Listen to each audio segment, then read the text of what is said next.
Bienvenue sur Sophia Science, la chaîne YouTube qui répond à toutes vos questions sur le monde de la science, notamment la science, les mystères, les extraterrestres. Le contenu de la vidéo d'aujourd'hui est Du bois à l'énergie propre. La révolution inspirée par les termites. Imagine un instant un minuscule insecte, souvent détesté, capable de ronger des maisons entières. Oui, le termite. Chaque année, il dévore des millions de tonnes de bois à travers le monde. Un véritable cauchemar pour les charpentiers. Mais si je te disais que ce petit ravageur pourrait aussi devenir un allié inattendu face à la crise énergétique? Aux États-Unis, des scientifiques se sont posé une question étonnante. Et si le secret des termites pouvait nous aider à produire de l'énergie propre? Le super pouvoir des termites ne vient pas vraiment d'eux, mais de ce qui se passe dans leur ventre. Leur tube digestif est un véritable laboratoire vivant rempli de milliards de bactéries. Ces bactéries sont capables de faire quelque chose que nous, humains, avons beaucoup de mal à faire, digérer la cellulose.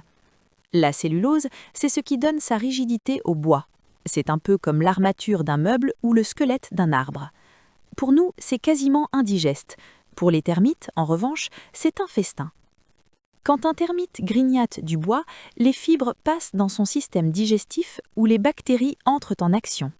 Elles découpent la cellulose en éléments plus simples, un peu comme si on réduisait une grosse bûche en petits copeaux faciles à brûler. C'est là qu'intervient le chercheur Jared Leadbetter du California Institute of Technology. Lui et son équipe étudient de près les enzymes présentes dans l'intestin des termites. Les enzymes, pour faire simple, ce sont des outils chimiques ultra précis.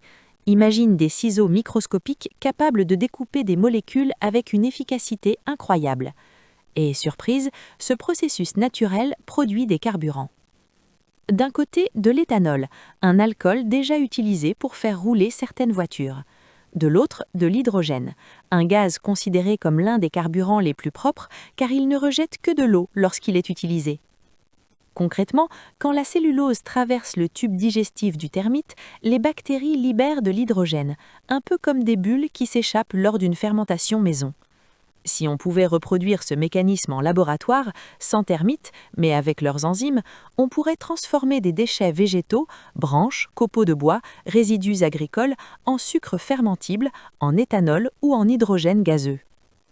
Si l'hydrogène ainsi produit pouvait être collecté efficacement et industrialisé, alors les voitures à hydrogène ne seraient plus une utopie lointaine. Aujourd'hui, l'hydrogène est surtout fabriqué à partir de l'eau, un procédé coûteux et énergivore. Avec la recette du termite, l'énergie deviendrait beaucoup plus abondante.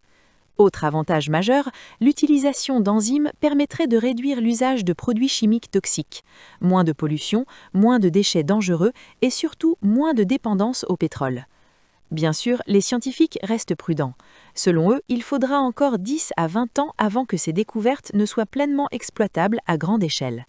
Mais quand on y pense, qui aurait cru qu'un insecte aussi petit, souvent considéré comme un fléau, puisse détenir l'une des clés de notre avenir énergétique? Parfois, les solutions les plus révolutionnaires se cachent là où personne ne pense à regarder, même dans le ventre d'un termite. Laissez vos questions dans les commentaires ci-dessous et Sophia Science fera de son mieux pour y répondre. Merci d'avoir regardé et à la prochaine!